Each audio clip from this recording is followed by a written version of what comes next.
ఇప్పుడు జరగవలసిన దేవకార్యము ఒకటి ఉంది. అదే తారకాసుర సంహారము. సుబ్రహ్మణ్యుడి శక్తి సామాన్యము కాదు. తారకుడిని ఎదిరించటానికి వీలుగా దేవతలందరూ తమ శక్తులన్నింటినీ కుమారస్వామికి ధారపోశారు. వాళ్ళందరూ వచ్చి వాళ్ళ దగ్గర ఏవి ప్రకాశవంతమైన, అత్యంత దీప్తి కలిగిన వాళ్ళ సమస్తమైన శక్తి కేంద్రీకరింపబడినవి ఉన్నాయో వాటన్నింటినీ కుమారస్వామికి బహూకరించారు. పార్వతీ పరమేశ్వరులిద్దరూ కలిసి త్రిశూలము, పినాకము, పాశుపతాస్త్రము, గొడ్డలి, శక్తి, శూలములను ఇచ్చారు. శూలము అమ్మవారి శక్తి. శంకరుడు మరలా వెనక్కి పిలిచి దగ్గర కూర్చోబెట్టుకొని శాంభవి విద్యను కూడా కటాక్షించాడు. బ్రహ్మదేవుడు వేదములను, యజ్ఞోపవీతమును, గాయత్రీ మంత్రమును, కమండలమును, బ్రహ్మాస్త్రమును, శ్రీ మహావిష్ణువు వైజయంతిమాల, కంఠహారము, ఐరావతమును, వజ్రాయుధమును, వరుణుడు ఒక శ్వేత ఛత్రమును, రత్నమాలను, సూర్యుడు మనోవేగము కలిగిన రథమును, కవచమును, యముడు యమదండమును, చంద్రుడు అమృత కలశమును, అగ్ని మహాశక్తిని, వాయువు వాయువ్యాస్త్రమును, కుబేరుడు గదను, మన్మధుడు కామశాస్త్రమును ఇచ్చారు. పాలసముద్రము అమూల్యమైన రత్నములతో కూడిన ఒక అందెను బహూకరించింది. అమ్మవైపు తాతగారైన హిమవంతుడు వచ్చి కట్టుకోమని పట్టుబట్టలు ఇచ్చాడు. గరుత్మంతుడు చిత్రబర్హనుడు అనబడే ఒక నెమలిని, అరుణుడు తామ్రచూడుడు అనే ఒక కోడిపుంజును బహూకరించారు. అదే కుక్కుట ధ్వజము. పార్వతీదేవి మళ్లీ పిలిచి ఒక గొప్ప చిరునవ్వును కానుకగా ఇచ్చిందట. అందుకే మీకు సుబ్రహ్మణ్య స్వామి స్వరూపములో అన్ని చోట్ల చక్కగా చిరునవ్వు నవ్వుతూ ఉంటాయి. పై కానుకలన్నీ ఇవ్వవచ్చేమో కానీ చిరునవ్వును కానుకగా ఇవ్వడం అంటే చాలా కష్టం. ఇది చాలా అసాధారణమైన విషయం. దానినే కాకుండా ఐశ్వర్యమును, చిరంజీవత్వమును ఇచ్చింది. లక్ష్మీదేవి సంపదను, కంఠహారమును ఇచ్చింది. సావిత్రీదేవి సకల విద్యలను ఆయనకు ఇచ్చారు. ఇప్పుడు దేవతలతో కలిసి ఆయన తారకాసుర సంహారమునకు బయలుదేరాడు. దేవసైన్యముతో కూడి వెళ్ళినవాడే దేవసేనానిగా తారకాసుర సంహారం చేశాడు. లోకాలన్నీ ఎంతగానో మురిసిపోయాయి. యుద్ధానంతరము సుబ్రహ్మణ్యుడు సంతోషంగా తిరిగి కైలాస పర్వతమును చేరుకున్నాడు.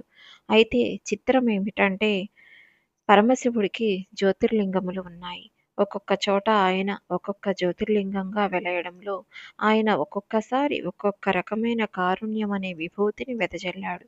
కానీ సుబ్రహ్మణ్యుడి జీవితంలో మీరు వేరు చేసి చూపించలేని విధంగా షణ్ముఖుడైన ఉన్న సుబ్రహ్మణ్యేశ్వర స్వామికి ద్రవిడ దేశమునందు అనగా తమిళనాడులో 6 క్షేత్రములతో ఆయన జీవితానికి ఒక గమ్మత్తైన సంబంధం ఉంది. ఒక్కొక్క చోట ఆయన ఒక్కొక్కలా ఉన్నాడు. ఒక్కొక్క చోట జరిగిన విశేషం శబ్దస్వరూపంతో ఆనాటి నుండి ఈనాటి వరకు ఏనాటి వరకు కాపాడుతూ మనందరికీ రక్షణ ఇవ్వగలిగిన స్తోత్రములే బయటికి వచ్చాయి. అలాంటి 6 క్షేత్రములలో శ్రీ సుబ్రహ్మణ్య స్వామి ఆలయం మొదటిది తిరుప్పకుండ్రం. ఇది మధురైకి దగ్గరలో ఉంది. ఇది దేవసేన అనబడే ఇంద్రుని కుమార్తెను సుబ్రహ్మణ్యునికిచ్చి వివాహము చేసిన స్థలం. అయితే దేవసేనను అంత తేలికగా ఇంద్రుడేమీ ఇచ్చేయలేదు. అసలు అది జరగడం వెనుక ఒక విచిత్రం ఉంది. అసలు ఆ దేవసేన ఇంద్రుని కుమార్తె కాదు. ఆవిడ అరిష్టనేమి అనబడే ఒక ప్రజాపతి కుమార్తె. దేవసేనకు దైత్యసేన అనే ఒక చెల్లెలు ఉంది. ఒక రోజున దేవసేన తన చెల్లెలైన దైత్యసేనతో కలిసి ఆడుకుంటోంది. ఆ సమయంలో అక్కడికి ఒక రాక్షసుడు వచ్చి దేవసేనను భయపెట్టి ఎత్తుకుపోయే ప్రయత్నం చేశాడు.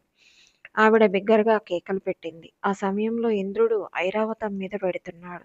ఆయన వెంటనే తన వజ్రాయుధంతో ఆ రాక్షసుని సంహరించి అరిష్టనేమి కుమార్తె అయిన ఈ దేవసేనని నా కుమార్తెగా ఇవాల్టి నుంచి పెంచుకుంటాను.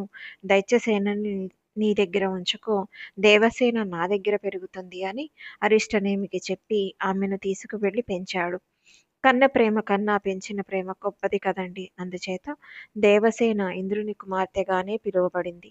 ఈ పిల్ల పెరిగి పెద్దదవుతూ ఉంటే ఇంద్రునికి ఒక ఆలోచన కలిగింది. ఈ పిల్లను నేను అల్లారుముద్దుగా పెంచాను. ఈ పిల్లను ఎటువంటి వాడికి ఇవ్వాలి? ఈమె ఒకనాడు ఆపదలో ఉండగా నేను వెళ్ళి రక్షించి తీసుకువచ్చాను. అందరి కళ్ళు ఈ దేవసేన మీదనే ఉన్నాయి. కాబట్టి ఈ దేవసేనను దక్కించుకోగలిగిన వాడు పరాక్రమముతో పాటు కారుణ్యము అపారముగా కలిగిన వాడై ఉండాలి. అటువంటి వాడు ఎక్కడ దొరుకుతాడు అని ఆయన చూస్తున్నాడు. ఆ సమయంలో ఒక ఆశ్చర్యకరమైన సంఘటన జరిగింది. తారకాసురుడి తమ్ముడు ఒకడున్నాడు. వాడి పేరు శూరపద్ముడు. ఇతడు సు 100 లోకములను పరిపాలన చేశాడు. తారకాసుర సంహారం జరిగిన తరువాత ఈ శూరపద్ముని సంహారం కూడా జరగవలసి వచ్చింది. అప్పటి వరకు సహకరించగలిగిన వీరుడు లోకంలో అప్పటి వరకు సంహరించగలిగిన వీరుడు లోకంలో లేడనుకుంటున్న తరుణంలో కుమారస్వామి వెళ్ళి శూరపద్ముణ్ణి సంహరిస్తే దేవేంద్రుడికి ఆశ పుట్టింది. తన కుమార్తెకు అలాంటి వాడిని ఇచ్చి వివాహం చెయ్యాలనుకున్నాడు. వెళ్ళి కుమారస్వామిని వేడుకొని దేవసేనను ఇచ్చి వివాహం చేసిన స్థలాన్ని తిరుప్పకుండ్రం అని పిలుస్తారు. ఇక్కడ ఒక చమత్కారం ఉంది. తిరుప్పకుండ్రంలో ఒక విషయం చెప్తారు. అక్కడ కొన్ని ప్రత్యేకమైన తిథుల యందు ఎవరైనా భార్యతో, బిడ్డలతో, స్నేహితులతో కలిసి వెళ్ళి సుబ్రహ్మణ్యేశ్వర స్వామి వారి దర్శనం చేసుకుని పిదప పర్సు తీసి ఒక రూ. 5, రూ. 10, రూ. 20 తన శక్తి కొలది భార్యకి, బిడ్డలకి, స్నేహితులకి బహుమానమిస్తే ఎన్ని కోట్ల జన్మలకి కూడా ఎంతమందికైనా బహుమానములను ఇయ్యగలిగినంత సంపత్తిని పొందుతాడట. కాబట్టి తిరుప్పకుండ్రం అదొక చిత్రమైన క్షేత్రం. ఇక్కడ మీరు ఒక విషయం ఆలోచన చేయాలి. పెంచుకున్న పిల్ల దేవసేన అనగా ఏమిటి? దేవసేన అంటే దేవతల సైన్యము. దేవతల సైన్యము ఇంద్రుని ఆధీనమై ఉంటుంది. ఇంద్రునికి ఆపద వచ్చిందంటే దేవసైన్యం యుద్ధానికి వెడుతుంది. ఇది బాహ్యార్థం. పోతే ఇందులో అంతరార్థం ఒకటి ఉంది. దేవ సైన్యము, దైత్య సైన్యము ఈ 2 అక్కాచెల్లెళ్ళు. ఈ 2 ఎప్పుడూ కలిసే తిరుగుతుంటాయి. కలిసే ఆడుకుంటాయి. ఈ 2 మనలోనే ఆడుకుంటాయి. దేవ సైన్యం అంటే మంచి గుణములు. దైత్య సైన్యం అంటే చెడ్డ గుణములు. ఎవరూ కూడా లేచిన దగ్గర నుండి మరలా నిద్రపోయే వరకు తప్పు పనులే చేస్తూ ఉండరు. పూర్తి చెడు కానీ, పూర్తి మంచి కానీ ఎవరి యందు ఉండవు. గుణముల భేదము చేత ఇప్పుడు మంచిగా ఉన్నవాడు కాసేపటికి ఉద్ధతితో ప్రవర్తిస్తాడు. ఇప్పుడు ఉద్ధతితో ప్రవర్తించిన వాడు మరునాడు వచ్చి అయ్యా నన్ను క్షమించండి అంటాడు. కాబట్టి గుణముల చేత రాగద్వేషములు ఏర్పడుతుండడం, కోపం వస్తూ ఉండడం మొదలగునవి జరుగుతూ ఉంటాయి. కాసేపు ప్రశాంతంగా ఉండడం, కాసేపు అల్లరి పడుతూ ఉండడం, కాసేపు మంచి పని చేస్తుండడం, కాసేపు చెడ్డ పని చేస్తుండడం, ఇలా మనందరం చేసే పనులలో మంచి ఉన్నది, చెడు ఉన్నది. అలా దేవసైన్యము, సైన్యము కలిసి ఆడుకుంటూ ఉంటాయి. కానీ రాక్షసుని కన్నెప్పుడు దేవసైన్యమును ఎత్తుకుపోదామని ఉంటుంది. మనలో ఉండే మనసు సాధారణంగా శరీర సుఖం గురించే ప్రబోధం చేస్తుంది. ఈ శరీరమును సుఖంగా ఉంచు. దీనికి బాగా అన్నం పెట్టు. దీనికి బాగా అన్నీ పెట్టు. దీక్షలు, పూజలు, ఉపవాసములు అవి చెయ్యకు. శరీరముతో సుఖపడమని చెబుతూ ఉంటుంది. దైత్య సైన్యము ద్వారా మనలను ఆకట్టుకునే ప్రయత్నం చేస్తుంది. కానీ ఏదైనా మంచి అలవాటు ఉంటే దానిని ఎంత తొందరగా వదిలిపెట్టేద్దామా అని ఆలోచన చేస్తాము. అందుకే మనం ఎప్పుడైనా రాజీ పడవలసి వస్తే పూజ విషయంలో రాజీ పడుతూ ఉంటాము. ఈవేళ లఘు పూజ చేసేద్దాం. విష్ణు సహస్రనామం చదువుకోలేకపోయినా పర్వాలేదు అని పూజను వాయిదా వేసేస్తూ ఉంటాము. మిగిలిన పనులు ఏమీ మానరు. టిఫిన్ తినడం మానరు, కాఫీ తాగడం మానరు. మంచి గుణములు అనబడే దైవ సైన్యం ఎత్తుకుపోబడుతూ ఉంటుంది. మీ శరీరంలో ఏ అవయవముల శక్తి కూడా మీది కాదు. ఇంద్రియములకు దేవతా సైన్యము అనుగ్రహము చేత శక్తి లభిస్తుంది. శాస్త్ర ప్రకారము ప్రతి అవయవమునందు అధిష్టాన దేవుడు ఉంటాడు. ఆ అధిష్టాన దేవతకు శక్తి ఉంటుంది. మనము అంగన్యాస కరన్యాసములు చేయడం అనే లక్షణం అక్కడే వస్తుంది. అంగన్యాస కరన్యాసములు చేసి మంత్రం చేయమని అందుకే చెప్తారు. ఇప్పుడు ఆ దేవతల అనుగ్రహం చేత ఆయా అవయవములందు శక్తి నిండి ఉంటుంది. పూర్వం అందుకే తపస్సు చేసి దేవతానుగ్రహమును పొంది మళ్ళీ ఒక్కొక్కసారి యవ్వనంలోకి వెళ్ళిపోయేవారు. దేవతల అనుగ్రహం వలన మరలా శక్తిని పుంజుకునేవారు. అలా దేవతల అనుగ్రహమును శరీరమునందు పరిపుష్టము చేసి అటువంటి ఇంద్రియముల శక్తి ఈశ్వరార్చనకు ఉపయోగపడేటట్టు చేయగలిగిన వాడు మనము వేదములో చెప్పుకునే ఇంద్రుడు.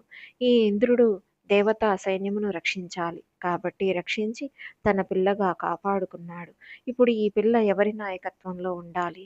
ఎవడు నాయకత్వం వహించి దైత్య సైన్యమును ఓడించగలడో వాడి నాయకత్వంలో వాడికి ఇవ్వాలి ఈ పిల్లని.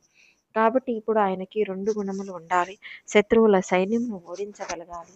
దానితో పాటుగా అపారమైన కారుణ్యము ఉన్నవాడై స్మరించినంత మాత్రం చేత భక్తులను అనుగ్రహించగలిగిన వాడే ఉండాలి. ఈ 2 లక్షణములను ఇంద్రుడు ఎంచుకున్నాడు. ఇప్పుడు శూరపద్మ సంహారం చేస్తే కుమారస్వామి యందు ఈ లక్షణములు ఉన్నాయి అన్నాడు. కుమారస్వామి శత్రు సైన్యమును పరిమార్చగలడు. ఆంతరమునందు కామ, క్రోధ, లోభ, మద, మోహ, మాత్సర్యములనే 6 దుర్గుణములు పెరిగితే 6 ముఖములున్న వాడి పాదములు పట్టుకోవాలి. పట్టుకుంటే ఆయన ఆ 6 దుర్గుణములను పరిమారుస్తాడు. మీ అంతా మీరుగా మంచి వారైపోదామంటే కుదరకపోవచ్చు. మళ్ళీ మళ్ళీ బోధ చేసి మిమ్మల్ని క్రిందికి లాగేయవచ్చు. మీ అంతా మీరుగా తెలుసుకోలేని దుర్గుణములు మిమ్మల్ని అలాగే పడగొట్టేస్తున్నాయి. మీరు హృదయ గుహలోకి వెళ్ళలేకపోతున్నారు. ఇప్పుడు మీరు వృద్ధురాలైన ఉడుము వంటివారు.